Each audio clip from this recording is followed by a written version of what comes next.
Hey everybody, Michael Snyder here, Pacific Northwest Weather Watch. Today is February 16th, and right now we are looking at the infrared satellite imagery here. The Himawari, Japan is here. There's Russia. You can see the Aleutian Islands there. Deep low pressure center is still spinning here. Kona storm way over the Hawaiian Islands out there.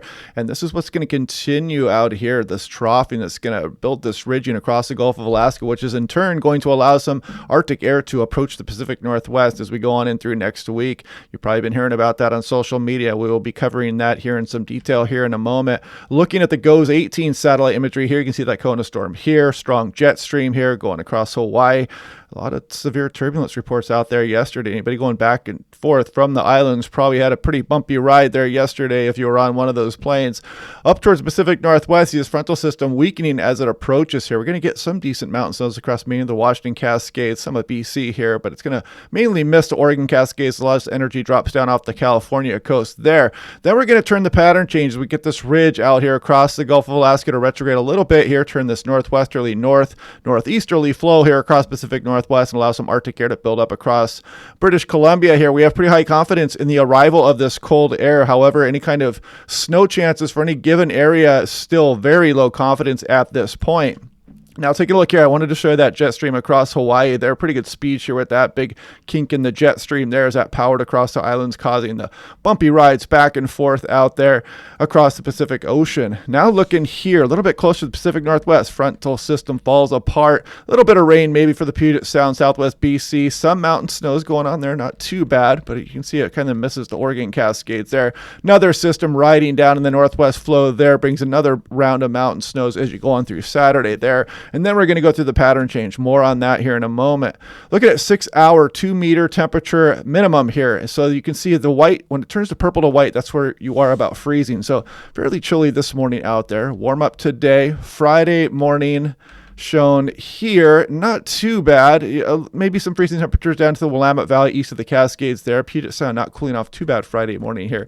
And you can kind of see we're warming up and moderating a little bit from where we were the last couple of days with those chilly overnight lows here. Now taking a look here, we're looking at yesterday afternoon's European run. We're going to take a little bit of a more look out into the future here. Is that frontal system fall apart here, system ride down from the northwest. One more there as we go on in through very early Monday.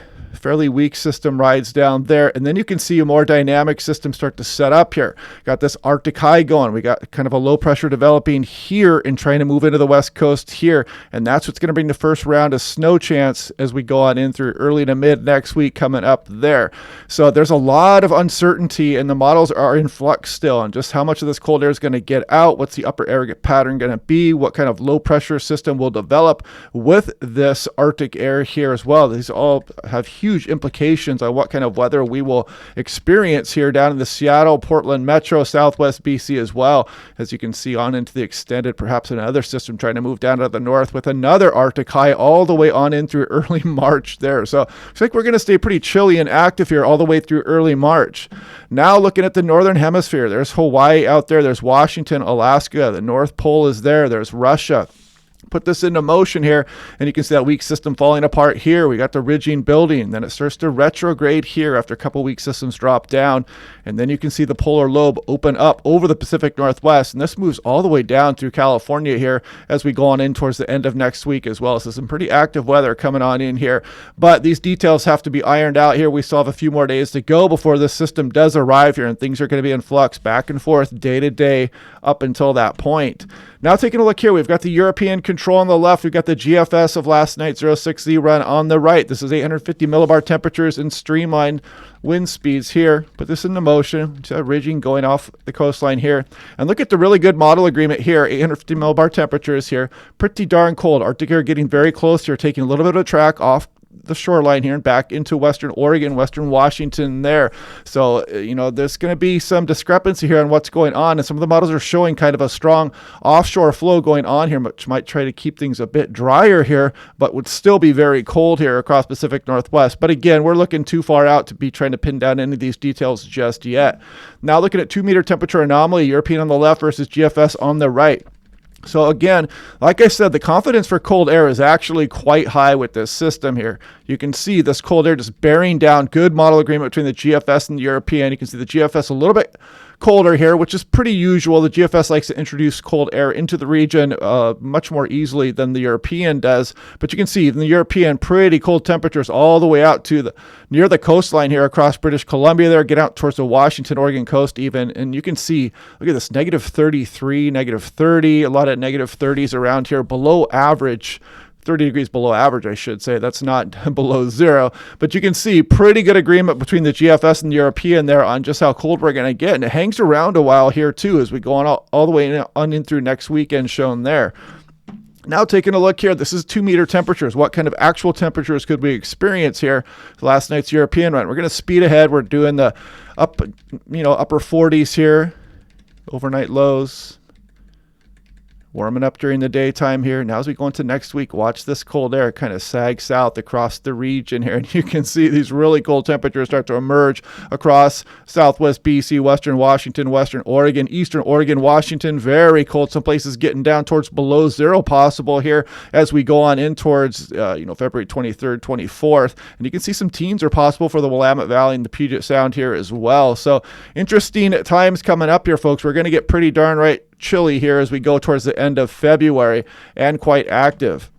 Now looking at this is last night's European run, the 06Z. If I put this into motion, the splitting system is there, the ridge builds, get a couple of systems on the back side of that, and then the polar lobe starts to open up across the Pacific Northwest here.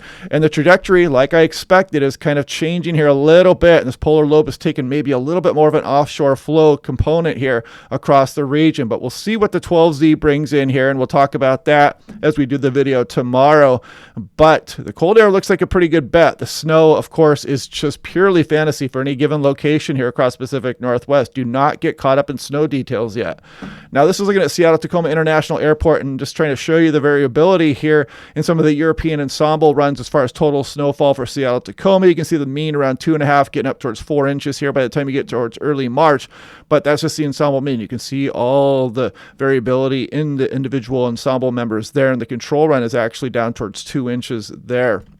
Now, this is looking at Vancouver International Airport. You can see some of these runs have no snowfall, and some of them have big amounts here. So we have huge variability coming up here. It's purely fantasy at what's coming here with this Arctic air that arrives here early and mid this week. Portland International, the same thing here. Big variability in the ensemble still coming up here. Some agreement between the mean and the control run there, but it means quite little at this time frame.